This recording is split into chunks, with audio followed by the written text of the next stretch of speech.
Dr. Robert Epstein is a senior research psychologist for the American Institute for Behavioral Research and Technology.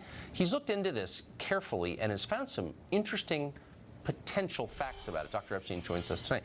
Doctor, I don't want to make anybody, any of our viewers paranoid, but we talk a lot about the potential effect of big tech on how we live and on our democracy. You've looked into what Google and Facebook could do in an election. Tell us what you found. Well, Tucker, I've been studying this very carefully now for more than 5 years with multiple randomized controlled experiments around the world for national elections. And I can tell you that we should be paranoid because what Google and Facebook can do is really mind-boggling.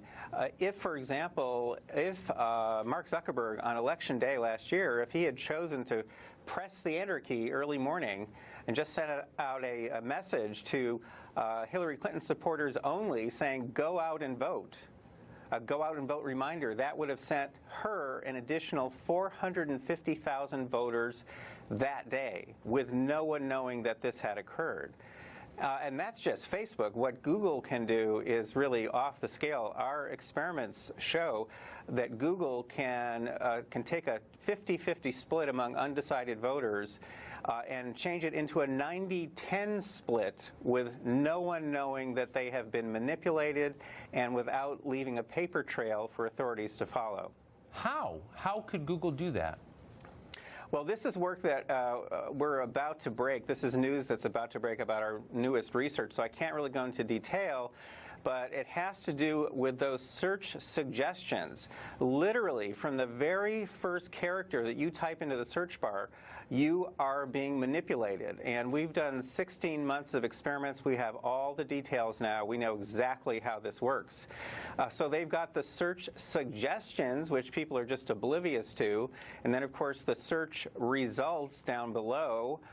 We know from our 5 years of work on search results that just by putting those in a certain order, which people really can't see, just by favoring one candidate over another in search results, that can easily produce shifts among undecided voters of 20% or more, up to 80% in some demographic groups, again, with no one aware that this is occurring.